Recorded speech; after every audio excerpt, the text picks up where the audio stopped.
Благодарам, председавач.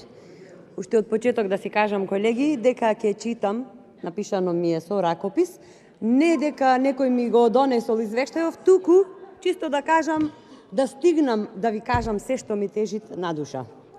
Како и што очекував колега Мартин, во вашиот говор преовладува се очекува и се планира. Епа, колега, очекувавме датум, ама го нема.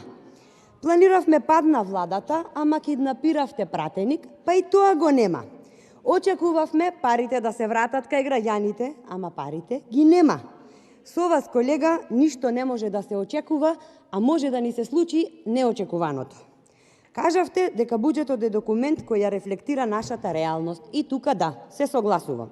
Ама нашата реалност е секој трет македонец во ризик од сиромаштија. Нашата реалност е дека секој трет македонец не може соодветно да си го затопли домот и да си обезбеди каква таква храна, бидејќи квалитетната храна, колега, стана луксус.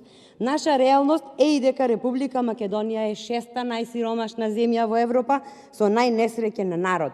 Што повеќе да очекуваме, колега? Рековте и дека 2022 година ќе била година на инвестиции. Од изнесеното во вашиот говор видов дека теоретски знаете што подразбира движење на економијата, но за жал тука односно туку праксата ќе ве демантира, а праксата гласно говори за реализацијата или поточно нереализацијата на домашни и странски инвестиции.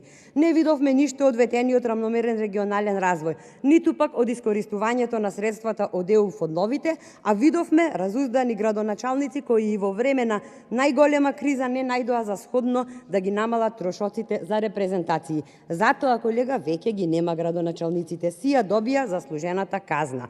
Се додека вака функционираме како држава, ќе имаме само убави зборови на хартија, крајно неостварливи и само декларативна заложба за економски раст и ништо повеќе. Да знаете, колега, дека враќањето на парите кај граѓаните за жал денес е метафора за Македонија пред вратите на Европа. Се прашувам уште колку ли одстапки ќе мора да направиме, кога и дали воопшто ќе дојде датумот. А досегашните состојби во правосудството, јавната администрација, борбата против организираниот криминал и корупција, како да ми го даваат одговорот кој гласи со вас никогаш. Ве уверувам, колега, дека невозможна мисија е истите оние кои ја направија државата рекордер по корупција, криминал и неуспеси да не одведат во Европската Унија. И за крај, никако не можам, а да не се чудам